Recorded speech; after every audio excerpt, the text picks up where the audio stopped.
Oh, shoot.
I was proven to be telling the truth, and they were proven to be liars.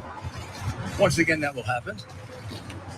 When I testify, you'll get the whole story, and it will be definitively clear that what I said was true, and that whatever happened to them, which is it's unfortunate if other people overreact, but everything I said about them is true.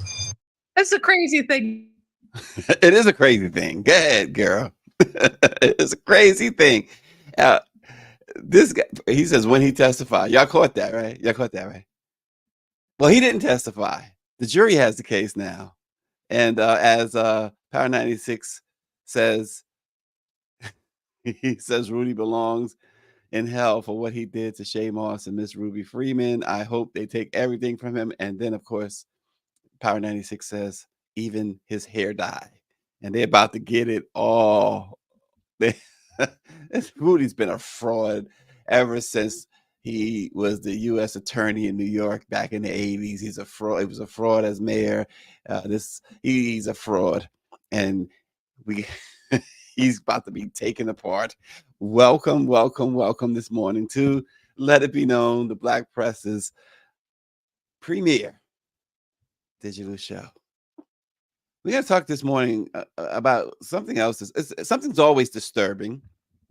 And it seems like when it can't get any more disturbing than what Black folks in general have to go through, we find something else. This 10-year-old Black child was arrested for urinating in public and sentenced.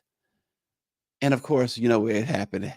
Pick the top 5 places you think it happened. Top 5 states, right? I'll take you out of suspense. Of course, it happened in Mississippi. Again, we're going to talk about Rudy. He's facing a totally disastrous end to his political career, what's left of his bank account, and maybe even his freedom. In Alabama, again, Alabama is leasing out its Black inmates to work at places like McDonald's. So when you pull up to McDonald's or Burger King in certain parts of Alabama, there might very well be an inmate serving your fries. America's largest credit union is under fire, of course, for turning down a record number of Black mortgage applicants. We're going to talk about that this morning. And the cancellation of Diddy continues. Reality show about his family is shut down. And it's Friday, so why not go out with something absolutely hilarious or bizarre anyway? A Florida man was arrested for assaulting his wife. Now, there's nothing funny about that, we know.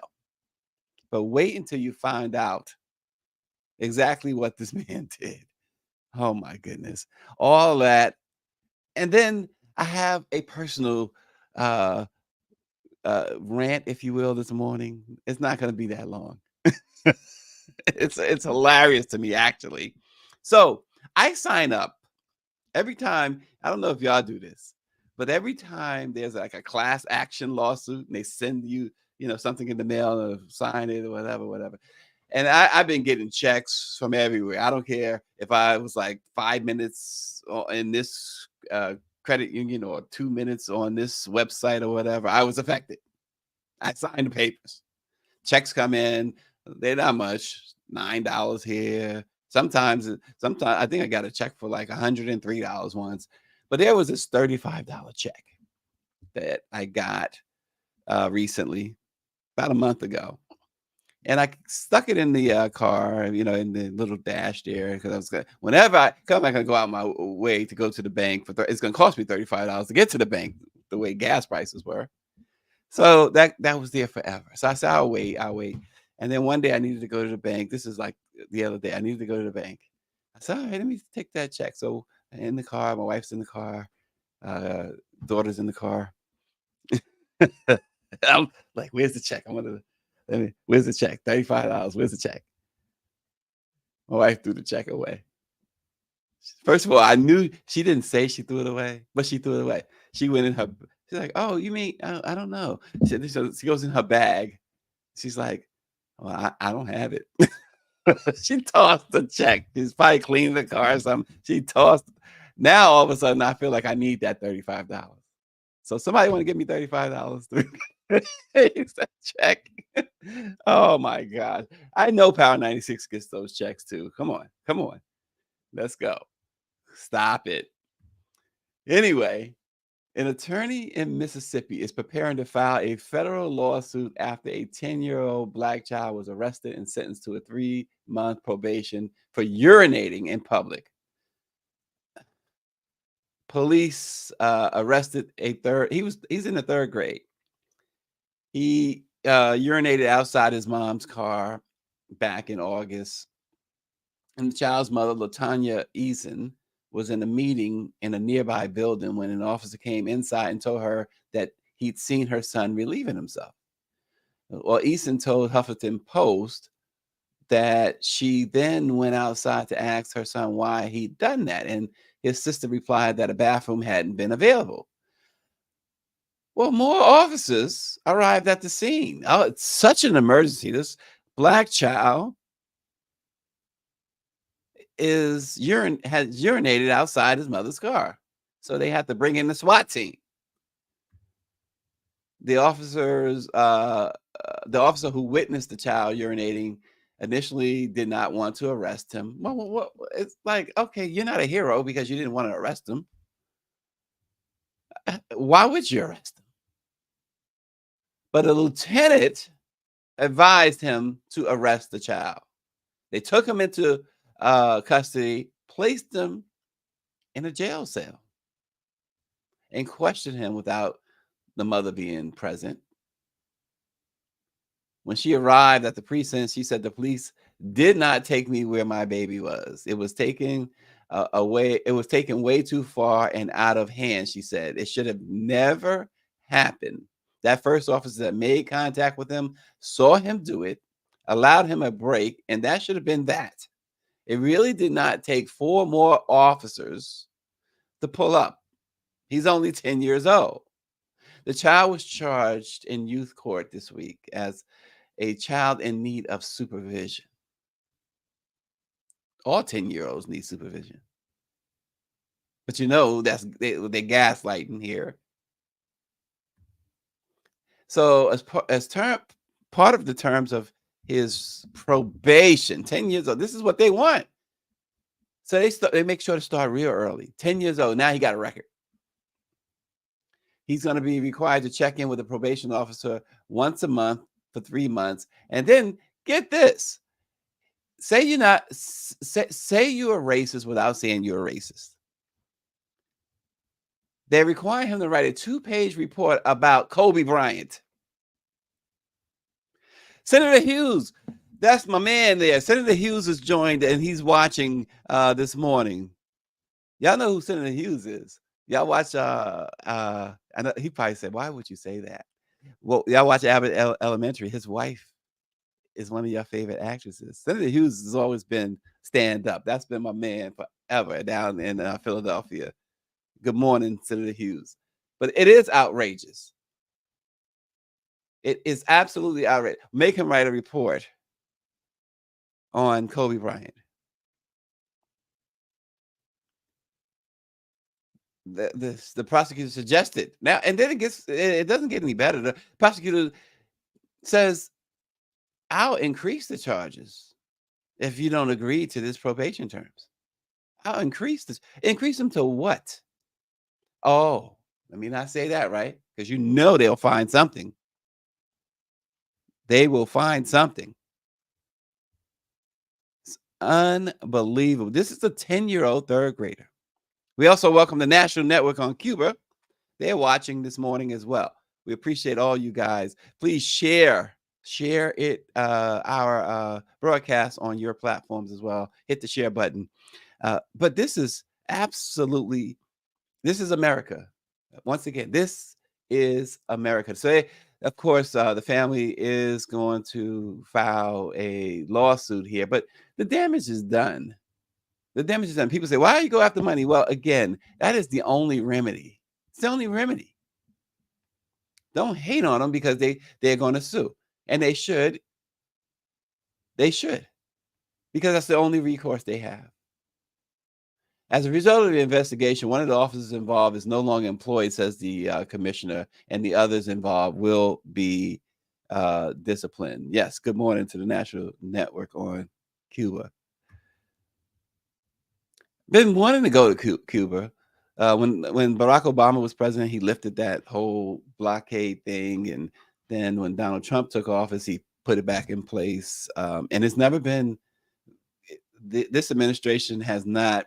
The current administration has not lifted that Trump imposed ban again on travel to Cuba. We went to the Cuban embassy just a couple of a few years ago, with Dr. Chavis, and what a reception they gave us. My wife was with me, and really, we had a great time. They put on a nice little performance for us, and it was really, really nice, and good food. The food was awesome.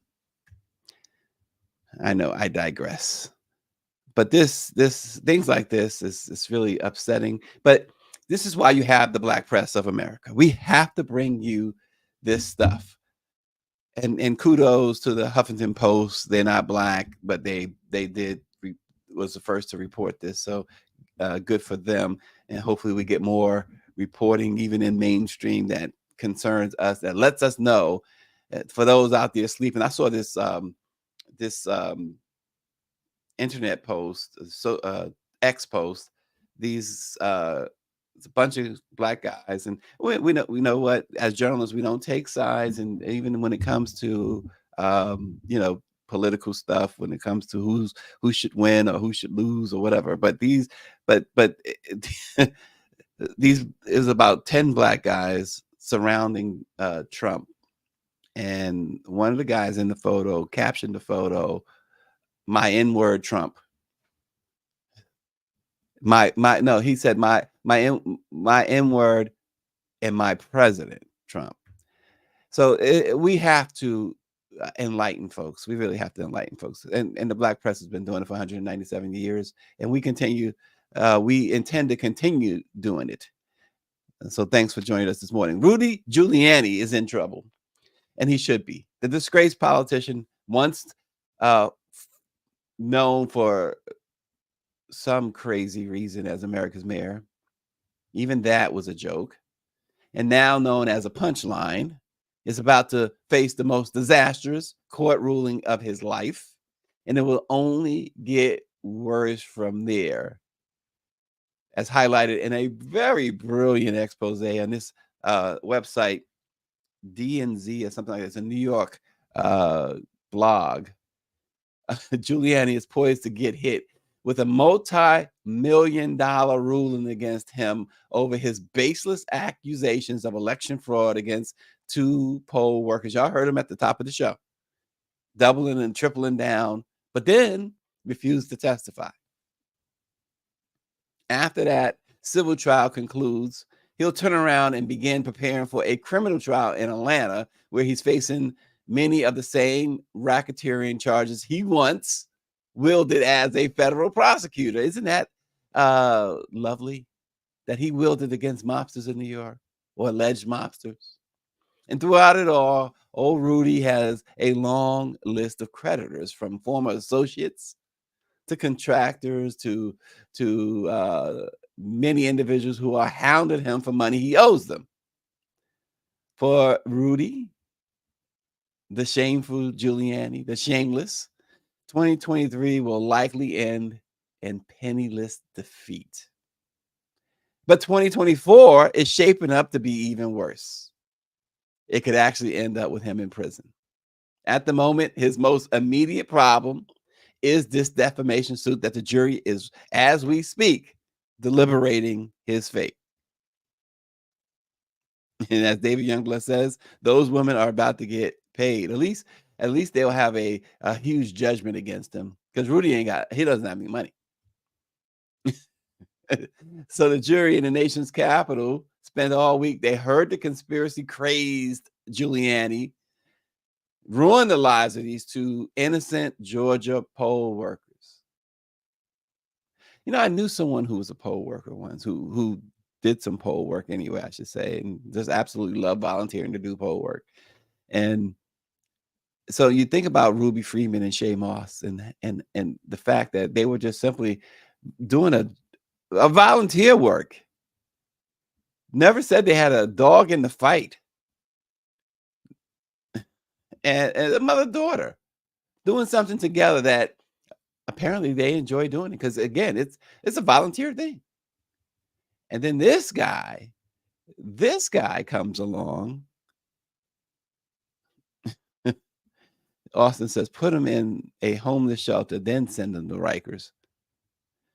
Listen, just send him to Rikers. That's punishment enough. You spend a day in Rikers, and he probably gonna feel like he's been there a year. And make sure he does a lot of years in Rikers. So the payout on this, or at least the judgment on this, is expected to fall anywhere from between $15.5 million to $43 million, all because Rudy abused his status and his MAGA megaphone to harness unfounded rage in the wake of Trump's 2020 election loss to Joe Biden. You know, Ms. Moss testified that she was in so much fear, both of them. And then she says there was an overwhelming fear of her son, quote, finding me and my mom hanging in front of our house. She was describing how Trump supporters had threatened to do just that. Amazing what Rudy Giuliani did to these women. Austin says his 87-year-old mother volunteers as a poll worker in Philly each election. She says Giuliani put a target on her back, and they was coming to get me. It is so outrageous. And then you saw his press conference, lying again. And yes, we all remember Rudy was front and center when Amadou Diallo was killed in New York. Rudy was front and center on a lot of high crimes, not even misdemeanors, but all high crimes. And the thing about it is, even when he talks, do you think he believes what he's saying? He doesn't even appear to believe what he's saying. He's become so programmed now. He's so dug in and so under the thumb of the twice impeached, 4 times indicted former president. And he's right there with former Kanye West publicist Trevion Cuddy is among those taking part in that big lie, facing charges involving her allegedly pressuring Ruby Freeman to falsely confess to Trump's baseless claims of voter fraud. I think somebody on this I think it was Power 96, maybe it was David, had commented on a previous show, wrote in how they say how nutty she is. And this, is a black woman. But then you look at Kanye West. She worked for Kanye West. they was it birds of a feather? Kanye wearing that KKK thing. Black Lives Matter actually released a condemnation of Kanye West last night because of his KKK outfit that he wore.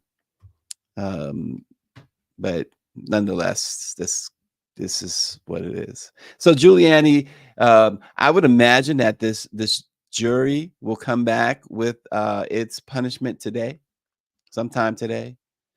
And I'll tell you what, you got some experts who say that if they don't come back today, then it means that they are more leaning on the $40 million side than the $15 million side.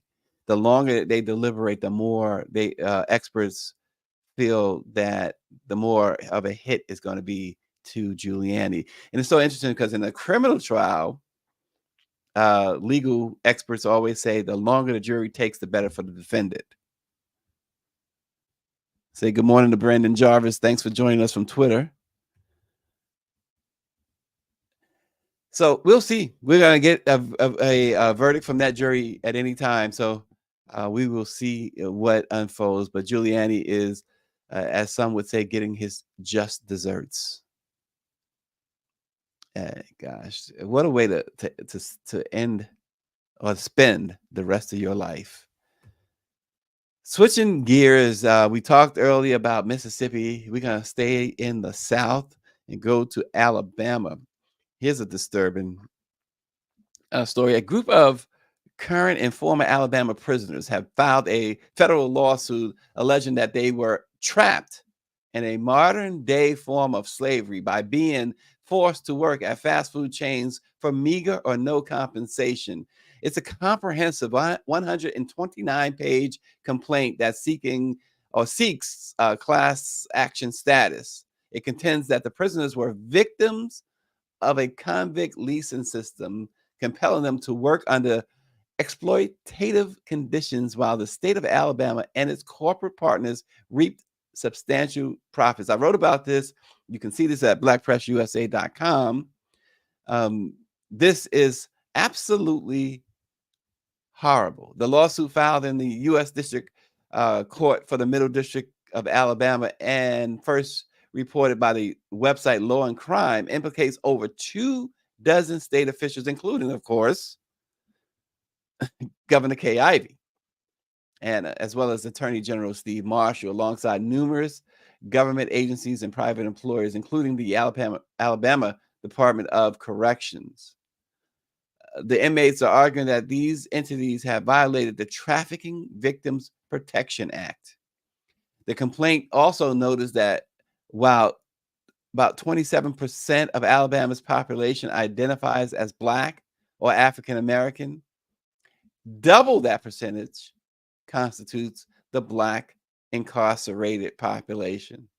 Mass incarceration, slavery, Jim Crow, slavery, Reconstruction, Jim Crow, civil rights, mass incarceration. You get the picture. We don't have to draw you a map every time. Drawing historical parallels, the group compares the alleged labor trafficking scheme that the prisons are doing to the enslavement of individuals in Alabama's cotton fields. and then the subsequent sharecropping and convict leasing practices that was happening when the Civil War ended. They are sending them to McDonald's and Burger King and other places to work free, and then back to their cells. And in several cases, they say that because they were contracting, see, McDonald's and Burger King are paying the DOC, the warden's probably getting money under the table too. They are paying them to have these guys because they don't have to give them any type of they're not paying the prisoners, and certainly the McDonald's and others don't have to give them health care or anything like that. And also alleged is that many of these guys were up for parole or probation, and it was denied because they needed to supply these fast food chains with bodies. It alleges that the complaint does that Alabama generates about $450 million from forced labor, with inmates compelled to work against their will. When an inmate is experiencing a sickness or some sort of injury, that inmate is still forced to go to work.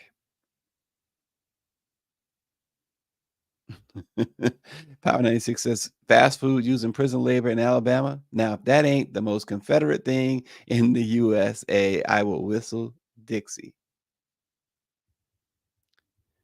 But it's absolutely insane that these things go on, and not a lot of light is shed on this. There's the case of Lakira Walker. She was incarcerated from 2007 to this year. And Lakira talks about uncompensated work, including housekeeping, floor stripping, and employment at Burger King for $2 a day. She talked about having to endure sexual harassment, being forced to work while unwell, and the intimidation of preventing many women from speaking out.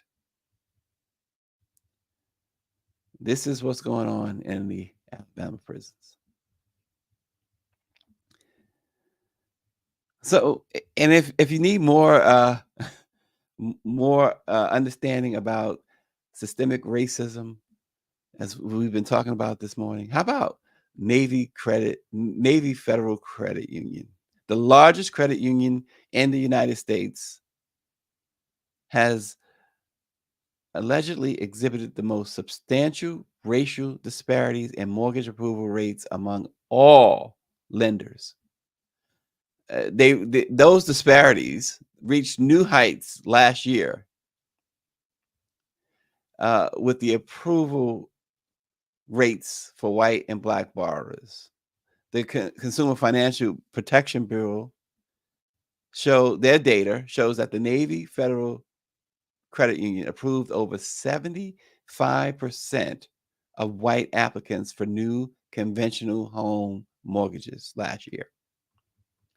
For African American applicants, the rate was 48%. It's like a 29 percentage point gap in approval rates. No other institution, as we've heard about Wells Fargo and others, but no other institution has come close to being as egregious as Navy Federal Credit Union. It says, according to federal regulators, Navy approved a higher percentage of applications from white borrowers earning less than $62,000. This is really interesting. They approved a higher percentage of applications from white borrowers who were earning less than $62,000 a year than they did black borrowers who were earning at least $140,000 a year.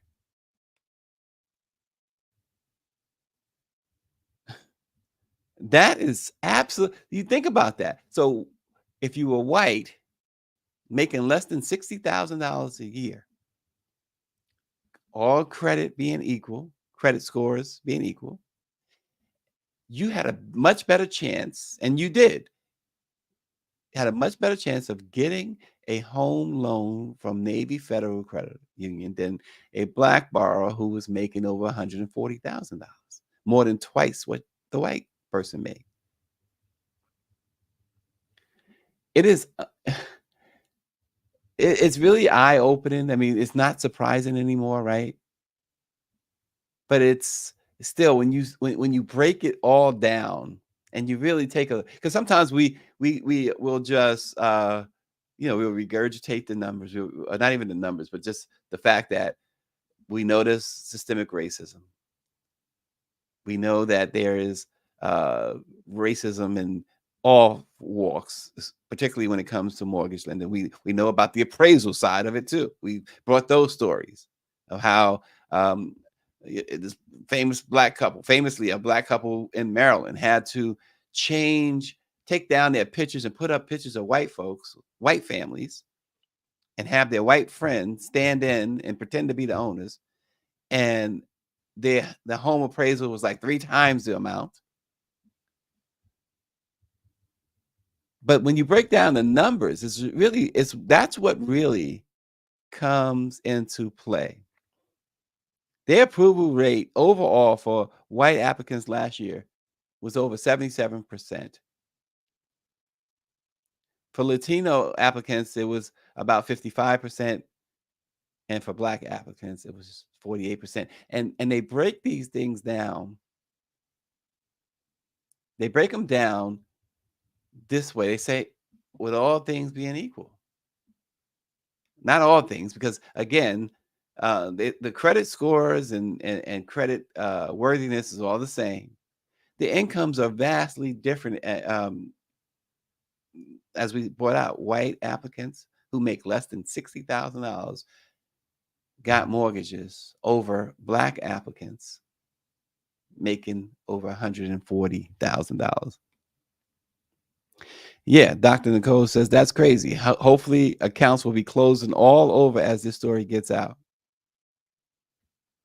And Mr. Durrett is on this morning. He says that their entire board mementos need to be overhauled. And David says it has nothing to do with critical race theory. Yep, this is America. This is the world. But we live it every day in America, don't we? Well, switching our gears to one of our own in trouble. One of our own. Who's claiming Diddy? People are claiming Diddy as much as they're claiming R. Kelly these days, right? But so here's the latest fallout from Diddy, Puff Daddy, Sean Combs.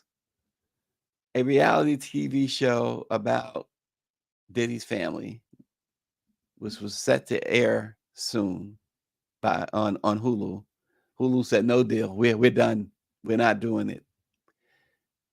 It had the working title of Diddy plus 7 in reference to his 7 children. And they said no deal. We are not doing this. Diageo wants him off there. Any type of commercials. Diddy's hitting the roof though. He is saying, look, all these other allegations, including the Cassie allegation, he said he just settled it in the best interest of settling it. But all these allegations are false. He says he's going to reclaim his name. But in addition to Cassie, of course, Joy Dickerson Neal, Liza Gardner, and a Jane Doe, who still has not been identified, have sued Puffy. Now I wonder if he knows who the Jane Doe is. See, this is where I get lost. Because now we know the perpetrator.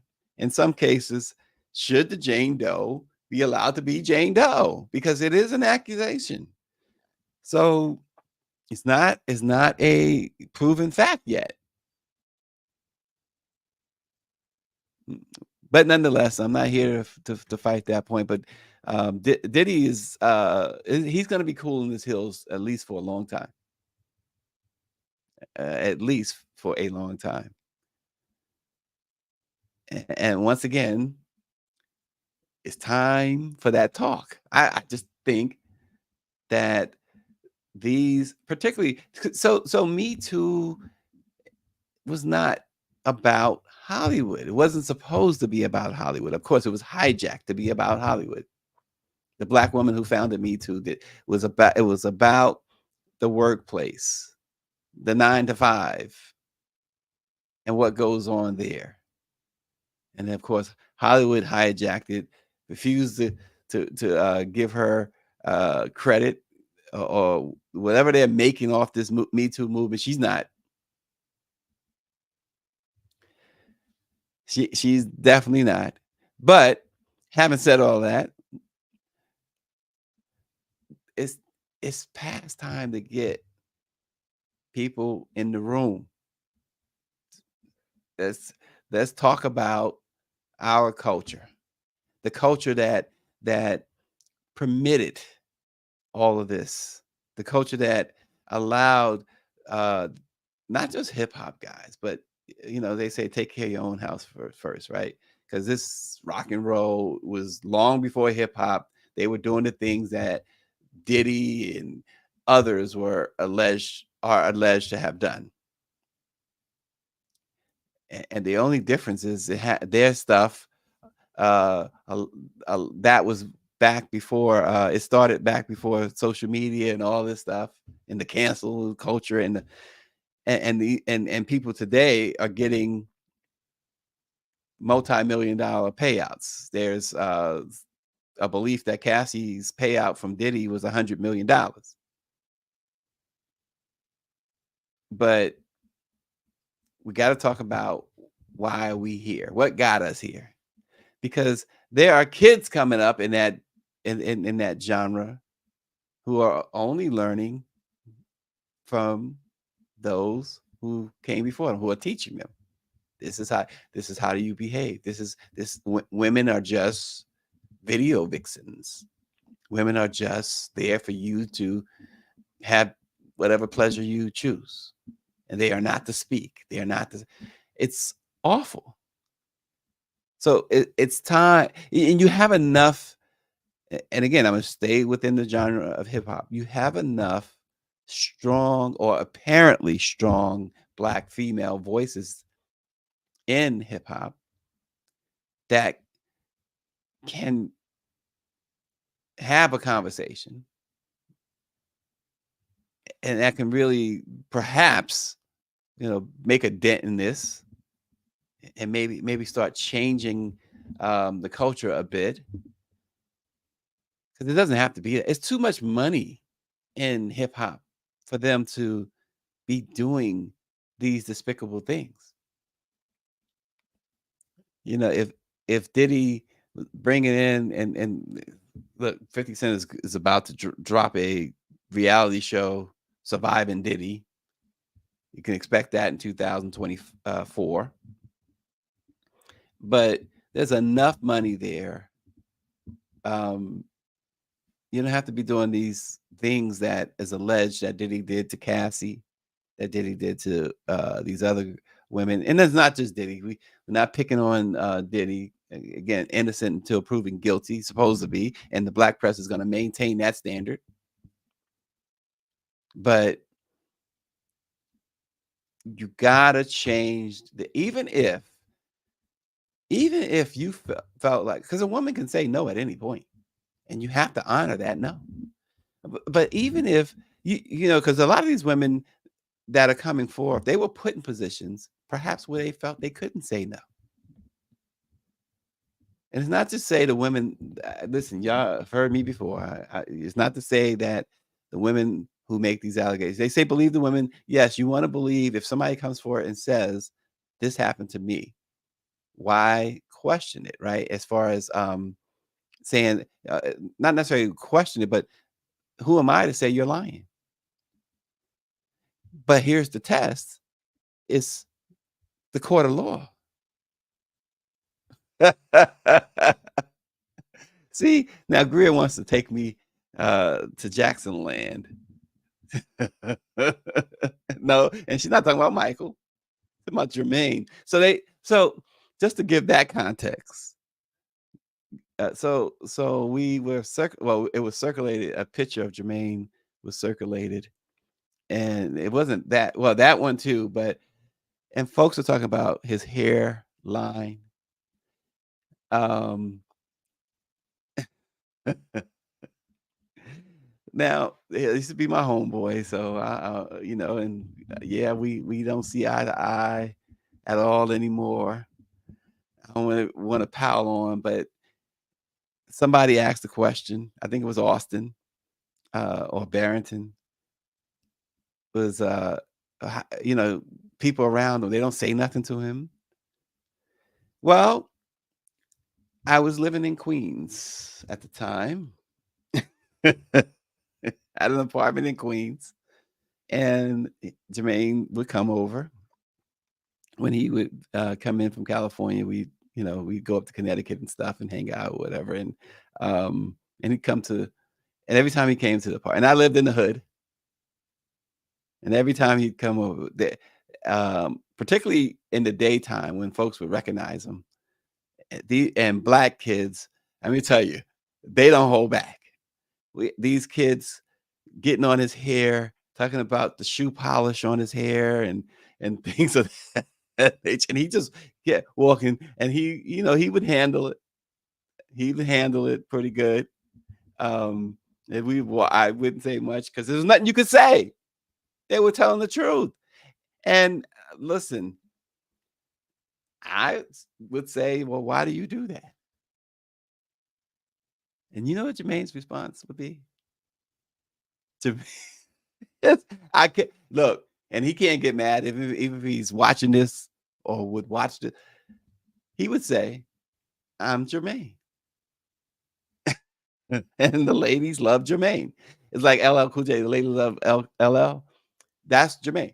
Ladies love Jermaine. He would say that, and he wasn't lying. Really, he wasn't lying because I mean, look, he had more women than you could shake a stick at when I was around him. I don't know what he's doing today, but he's about 70 years old now, right? But it was the hairline and the shoe polish quotes, comments that was getting me. But he feels like he looks good, so there's nothing you can do about that.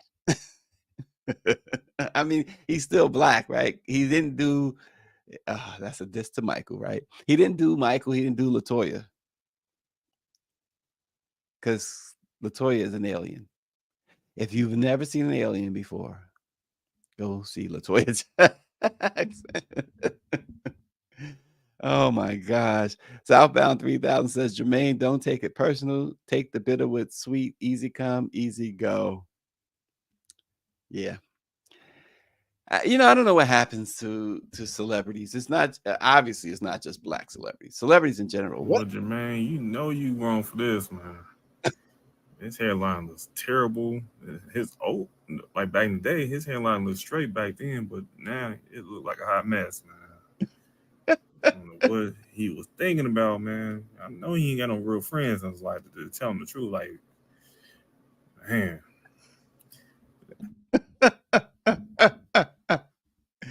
That's not nice. But look, don't take it personal. I like that. I like that. One of his songs was "Don't Take It Personal." Just in case y'all didn't know that. All right, so it's Friday, so we and that Jermaine segment does help us to help close out on a lighter note. But here's a note it's kind of light in a way.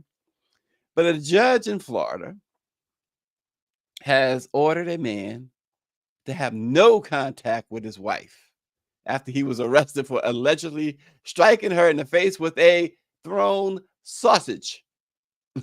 I don't like this breakfast. This sausage sucks. This guy, who does that? According to the smoking During a verbal altercation, Ray Allen, not the basketball legend, but Ray Allen, who's 61 years old, allegedly threw the sausage. They say it was, they think presumably it was pork. It was a pork sausage. He threw it at his wife. The said sausage struck the 64-year-old victim on the right side of the face, according to the arrest affidavit. This is what the cop wrote in the arrest affidavit. The said sausage struck the 64-year-old victim on the right side of the face.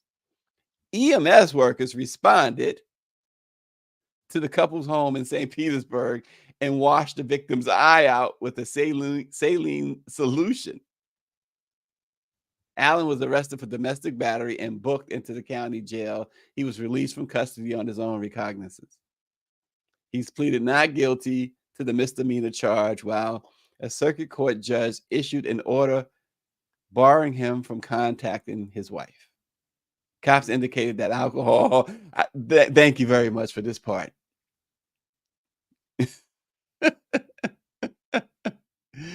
That alcohol may have been he had better have been drinking. The confrontation happened just before 3 p.m. The sausage linked the sausage linked to the battery charge was not seized, according to Officer Vincent Calvino. They decided not to take the sausage as evidence. Angela Connolly says, "Dear sausage only." He was sick and tired of that sausage, Power 96 says. Oh my gosh. See, that is the way to go into the weekend. Throwing sausages at your wife. I'm sure Senator Vince Hughes would never do that. Throwing a sausage at your wife. That is just not cool. It's not cool. But hey, some people, when they drink, they talk too much. Some people, when they drink, they go to sleep. And no, Ray didn't go to sleep. Ray says the sausage wasn't good enough. And so he turned into Ike Turner and thought his wife's name was Anna Mae. And he tossed the sausage at her. My. I'm not projecting. My wife is a great cook. I will never, ever disparage her cooking. I look forward to every single meal. People say, look at you. You don't look like you missed one either. And that might be true. I don't miss meals. Anyway, thanks for watching. Please share the stream, share the broadcast on your platform, and keep us going at the Black Press. Let it be known. We'll see you next week.